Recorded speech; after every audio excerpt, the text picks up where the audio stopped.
What's going on, everybody? Welcome back to a special episode of the Beginner Bike Giveaway Series. And this time it actually is special because we're doing something a little different today. We are doing a living with video on our little Duke 390 here. It will be spending the next couple of weeks with me, and I'll just be riding it around, giving you all my thoughts, and showing you what it's like to really own the Duke for a little bit. So without further ado, let's dive on in.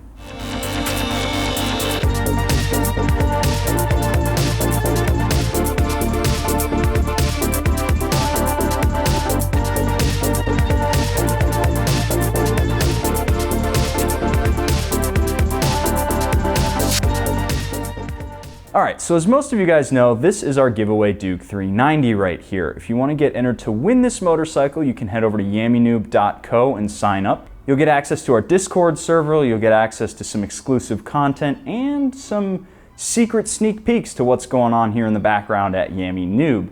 If you don't want to sign up though, you can head over to yammie.merch.com, pick yourself out some merch. Every dollar you spend there will be an entry to win this bike right here. So, what is the point of this video? I said it a little earlier, we're trying to figure out what it's like to actually live with this motorcycle. Yam and I were talking earlier, and there's almost feel like press bikes that we get to work on. We don't actually get to own them, we come in and ride them every now and again, but we don't really spend a great amount of time with it. So the aim of this video here is to actually get a really in-depth look at the Duke 390. And I wanted to take this bike here because I've heard a lot of guys ask, well, I'm 6'2", I'm 6'3", whatever. Can I fit on this motorcycle? And I'm 6'3", I'm 230 pounds, and we're gonna get a really good idea of what it is like for a bigger guy to own a bike like this. And then at the end, Yam and I will have a little wrap-up conversation, and we'll see how it goes. Let's jump on the bike.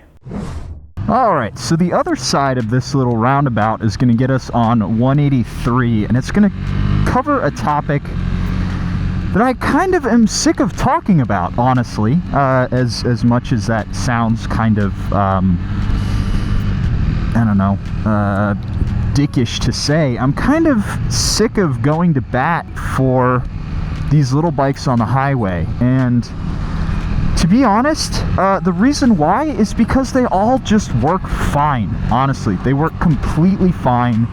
Anybody who's telling you that you don't need, or that you need like a 600 or something to live on the highway is wrong. They just don't know what they're talking about. And I'm gonna prove it to you right here. So let's just do this.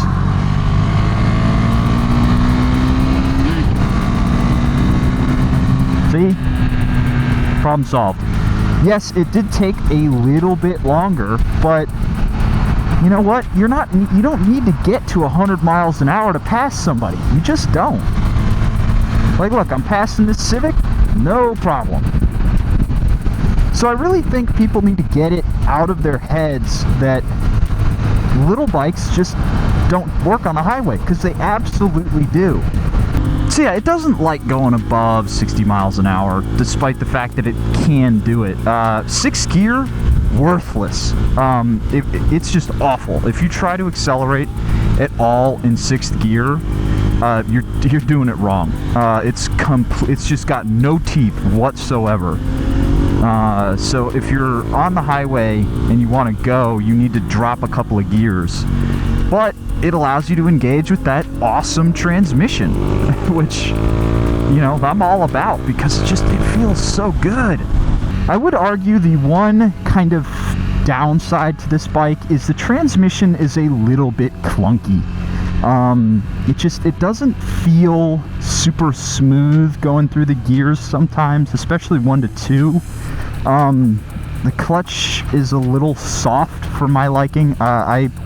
For those of you who don't know, I ride with a hydraulic clutch, which is super awesome, gives you some great feedback. But this is just a simple cable, and it feels okay. But again, you gotta cut the budget somewhere when you're putting a giant iPhone right in front of you.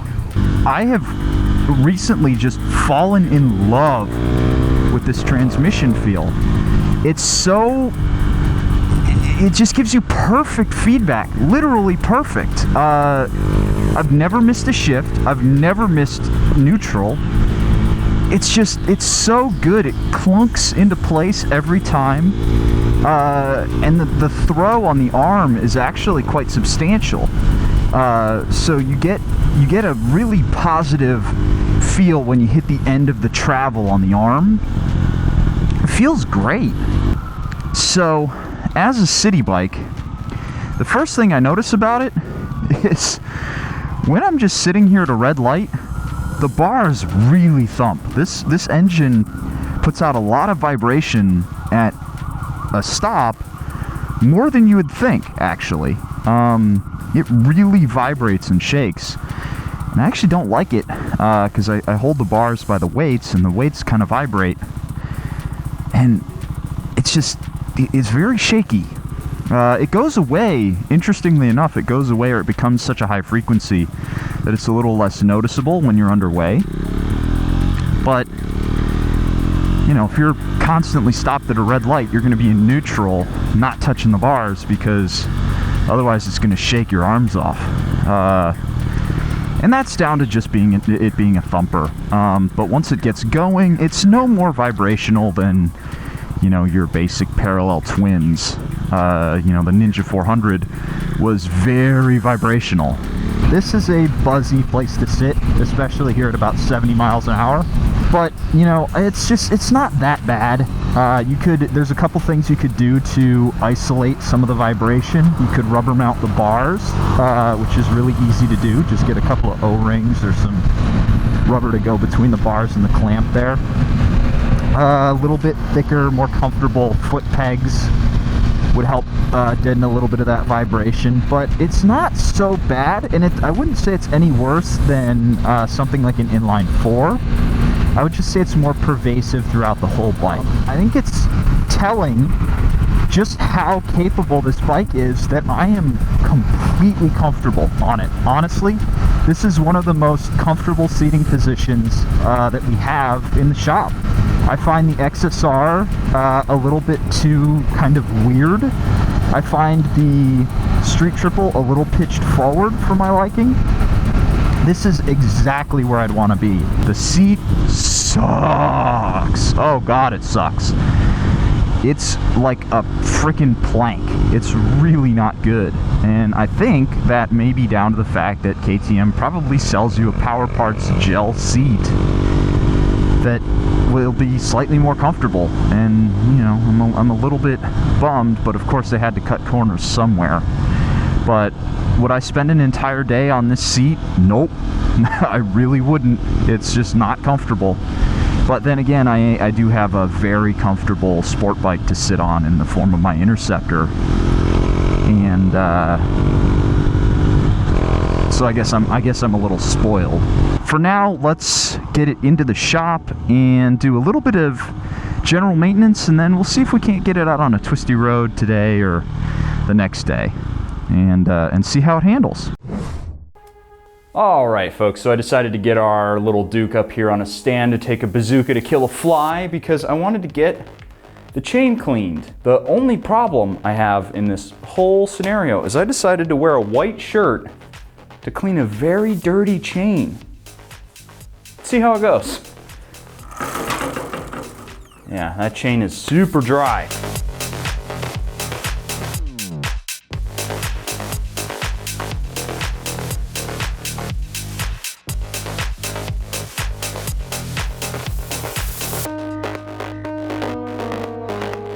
All right, y'all, so while it's venting out in here a little bit, I'm gonna take a look at the chain, and I looked in the manual to double check what our tensions are meant to be and how it's meant to be measured. And the manual says you need to push up on the chain right here, right at this diamond here. And then it needs to be 6 millimeters, which is in between 5 and 7, which are the outer limits. I like to be right in the middle of spec. There needs to be 6 millimeters of distance between the chain and the swing arm. So we're very out of spec right now. We're about halfway up.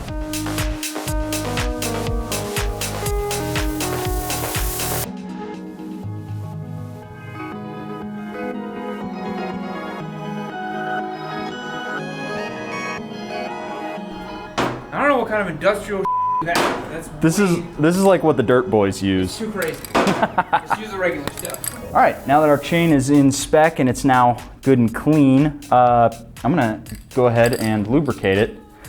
Yammie has come in here and told me that the stuff that I use is too smelly, so we got to use the PJ1. So,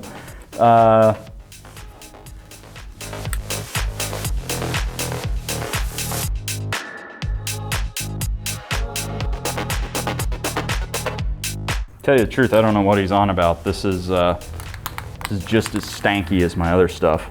Chain dealt with. The point of this whole section was to show you how it feels to do a little bit of work on this bike, and honestly, it's really easy.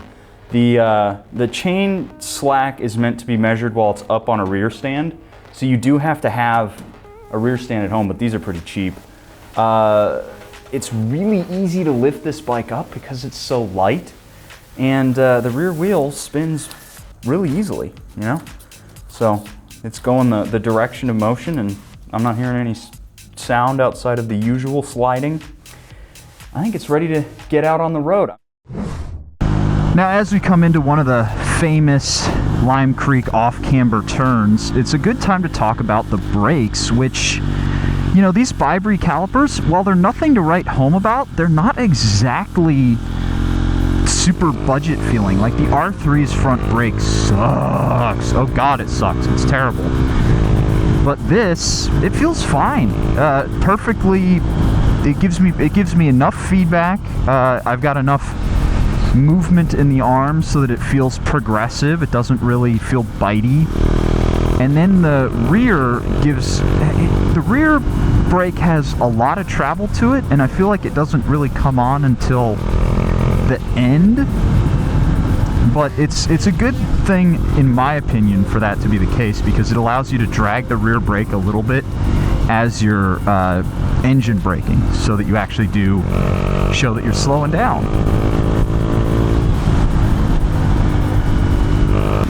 But you know what? The Duke is just completely at home on a twisty road going about 35, 40, even 50.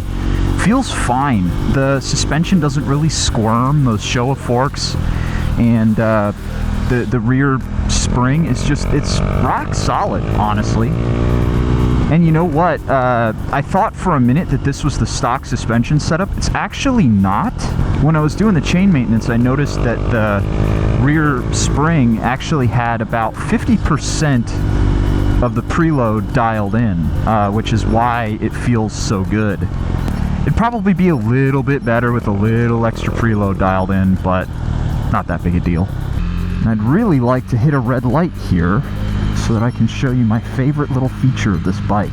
We can take an actual look at this little Dashimahoozit here. That's right, I'm gonna channel my inner Zach Kortz here. Let's take a look. So, if you go to the, I believe it's, you click set, you go to motorcycle, you go to Supermoto. Keep pressed, keep pressed, keep pressed, and Supermoto mode. I mean, let's also, before we pull off, just look at this.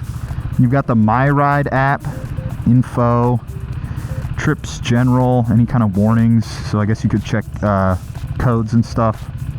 But the major positive to the Supermoto mode is that it disables the rear wheel ABS.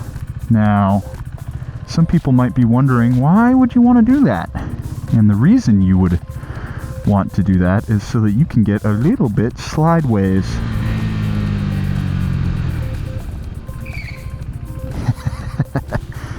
So the last thing I want to talk about in this little section here is I want to talk about the TFT, and that's one of the places where I just kind of don't care anymore. Honestly, it looks good. Don't get me wrong, it looks good, and it tells you all the information you want to know, but there's nothing fancy whiz-bang about it, you know. It's just a screen. I would much prefer an analog tack. This works. Again, it tells me everything I need to know. But it feels a little there's a little je ne sais quoi about it. It just doesn't feel like a motorcycle anymore when you get these TFT dashes on there. And, you know, looking back at the bike like the Ninja, it had that big, you know, analog. I believe that it was an analog tack on there. Maybe it might have been an analog speedo. I don't remember. But anyway, it had a big needle that would sweep through. It just looked cool. I don't know. This doesn't count to me. This is not a tachometer. This is just a bar. You know. I don't feel that it does anything more for the riding experience than help you make that really great first impression. And along that line, the switchable supermoto mode, I could take or leave. Honestly, I really could. In general, I don't ride like enough of a hooligan to be skidding the rear tire around. As much fun as that is, that's just not what I do when I ride. And I prefer just leaving the ABS on. It's just, since it doesn't remember what mode to start in, you always have to turn the supermoto mode on. I don't know. I find myself just leaving it in road mode and going. Especially if I'm just, you know, going to the supermarket. And you know what? I'd actually like to point out that, of course, this McLaren is behind a couple of other cars. And of course, it would absolutely annihilate this little Duke in traffic. So I'd also like to point out before I sign off, though, that this McLaren is still right in front of us. Of course, he's got a couple of cars in front of him, and you know, he's annihilated me in a couple of corners where he's just been able to have those ultra-wide tires keep him stuck to the ground. But you know what? I bet you I'm having a lot more fun than he is. He's barely being able to touch that car's performance, and yet I'm here splashing through the gears and revving my little bike out, and I'm right on his tail. So does this prove that a Duke 390 can keep up with a McLaren? Kinda. Alright, let's get in the garage. Alrighty, Spite. I lent you the Duke for a little bit so you could rip around and enjoy life with it. So what are your first thoughts around the ergonomics, let's say? The biggest thing about the ergonomics that I'd like to really nail home here is that they're fine. Anybody could basically sit on this bike. If you're as big as me, if you're itty bitty, it's really easy to handle this bike. The fit is pretty phenomenal, honestly. The only real problem, ergonomically speaking, is the seat sucks. I really don't like riding the seat. The seat is hard as a rock. Yeah, it stops being fun after about a half hour. Mm-hmm. So you really need to upgrade it with that Power Part gel seat. Yeah, long journeys I would not want to tackle on the Duke. Mm-hmm. Yeah. What's next on your list? The next thing that I'd really like to touch about is our engine here and how it produces its power. I think it's the most punchy, most enjoyable engine in the beginner bike class. Totally. It's the only bike that is a beginner bike that will power wheelie in first and second gear. Yeah, of all the little bikes, this will easily power wheelie in first gear. Makes it super fun to ride. Yeah, it's very punchy. The only problem is it is a thumper. So you do have to live with vibration. Which it does have quite a bit of. Even though it's balanced, it's not like a raucous dirt bike engine or anything. But it does still thump away. I think it's more noticeable at a stoplight than when you're riding. And when you're riding, it's just like every motorcycle vibrates. Yeah. So even your silky smooth Honda. Even the silky smooth Honda, and I say that as a guy who owns a silky smooth Honda. But it's really bad at a stoplight. You can really kind of feel it shaking and jostling. Yeah. Next up, I'd like to talk a little bit about how it handles. This bike is just, it's a dream, honestly. Yeah. It feels really good. I found that when I sat further towards the tank, like a supermoto, we'll get more on that later, it's so easy to chuck into a corner, stand right back up and chuck into an opposite corner. Yeah, with these bars and the way you sit on it, it is just so easy to just flick from side to side. And you just, like you said, you want to ride it aggressively like a supermoto like that. Yeah. You want to get all of your weight up front and ride like this and just, do one of those. It's a really fun riding experience, yeah. It's a peculiar riding experience too, because you ride it like a supermoto, but it doesn't look like a supermoto. Yeah. And another reason why I think it's got a lot in common is the front brake feel on this bike is pretty good. As opposed to something like the R3, which has a very wooden front brake feel.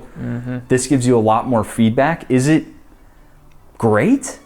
Maybe not. I think for the price, it's pretty good for its class. That's true. To find a better braking system than this, you're gonna have to spend $10,000 on a motorcycle for sure. So I think the Vibri system here over the stock R3s or even the Ninjas works really great out of the box. Really good. Yeah, it's a solid braking system. And you get adjustable levers. You do get adjustable levers. That is a nice addition, although I didn't find myself, once I adjusted it, I was like, well, it's set. But it's that you could, though. Imagine if you got it and you're like, geez, I wish I could adjust it, and you can't. You know, that would suck. Then you have to go get another set of levers. Yeah. Tell me about the TFT, though. You were kind of living with it for a little bit, and I think at first you're like, whoa, this is so cool on a beginner bike, but you said that after a while, it kind of... Yeah, I think the TFT really helps this bike make an amazing first impression. You turn it on and it says ready to race, and that's just awesome. It's really fun. But, you know, after a while, you know, you set it up the way that you want to look at it, and then you don't really mess with it that much. It tells you everything that you would need to know, but, you know, an old school dual tack needle system would tell you exactly the same stuff. Yeah. So I think it's a very cool addition if that's something that you're into, the idea of having, you know, a technologically forward motorcycle. This is a great way to do it and very cheap for the asking price. You know, a TFT dash like this, I mean, even the CBR 650 doesn't have a TFT. And then one point I'd really like to drive home about this bike, and it's one of the things that really surprised me over time, was I fell in absolute love with that transmission. It's so nice. It gives you absolutely perfect positive feedback every time you click it into a different gear. It clunks into that gear, huh? Yeah, when you put it in first, it gives you a nice satisfying clunk and the bike gives a bit of a shake, and then when you go up into second, you know exactly when you've hit that gear. Wow. You'll never miss a shift on this bike. You know what's funny is that my Track Prep RC390, which is a 2016, I believe, with some 2017 goodies put onto it because that's when they made the bike a little bit more reliable, transmission sucks a giant heaping pile of dog. It's a terrible transmission. It pops out of gear all the time. It catches neutrals. Like on track, I'll be leaning it through, top of fifth, and it'll literally just pop down into fourth for no reason. So I'm happy to hear that the new Duke, again, we haven't tested it at 10/10 on the track or anything like that, but it's nice to hear that this bike's transmission is better. So the big question is, Spite, would you own this bike? Would I own this bike? No. And the reason I would not own this bike is because over there, just out of camera, I got a DRZ. And if I really want a supermoto life, I will just ride that bike. It feels a little bit more like what I would want out of it. However, would I recommend this bike to a beginner? Absolutely. I still think it's probably one of the best beginner bikes out there just because the engine is so pokey. It really doesn't feel like a beginner bike, even though it's still only rocking 42 horsepower. You're not gonna grow tired of this thing, I don't think. Mostly because you get bottom end punch, right? Yeah. So other than top end power, you're getting a nice punch off the line, and that's what makes a bike fun, honestly. Torque is what makes a street bike fun, and this bike has plenty of torque, honestly. Absolutely. It's the only beginner bike that'll power wheelie in first gear. Yes, and we do like that. Yeah, I think this bike's great for beginners. I think it's sort of, you know, baby's first supermoto type of thing. Yes. If you are watching YouTube videos and you're thinking about getting a supermoto, this is a great starting spot. A 450 is probably not a great option to start on with, but if you get something like this, it's going to teach you a lot about riding, gives you sort of that initial impressions of sumo life, and then you can easily get a supermoto and you're like, oh man, this is great. Drop a bunch of weight on it, put some horsepower on top, and it's a fun time. Yeah. But one of the things that I'd like to point out is even though it has a supermoto feel, it's still proportioned like a normal motorcycle. Yes, it's not a dirt bike. The seat height is very low, very approachable. You can easily flat foot this motorcycle. Which we're taller than the average rider, I would say, so we can easily flat foot it. If you are like 5'1", 5'2", this has a seat height that's about 2 inches taller than an MT-03, for example. So if you're very concerned about inseam, this may not work, but for most folks, I think it'll work just fine. Yeah, absolutely. Yeah. So guys, hope you enjoyed this living with the Duke situation here. If you liked what Spite did with the video, leave him a comment down below. He is actually paid in all the good comments that you leave for him, so make sure this man gets paid. Hit the link down below and go check out yammie.co. Make sure you get entered to win this bike. It's only about 3 or 4 weeks until we're giving it away, right? Yeah, I'm going to be sad to see this go. Pretty soon it's going to be heading off, so go and check that out. YammieNoobMerch.com as well. Every dollar you spend gets an entry to win this bike. We'll catch you in the next one. See you later. Bye-bye.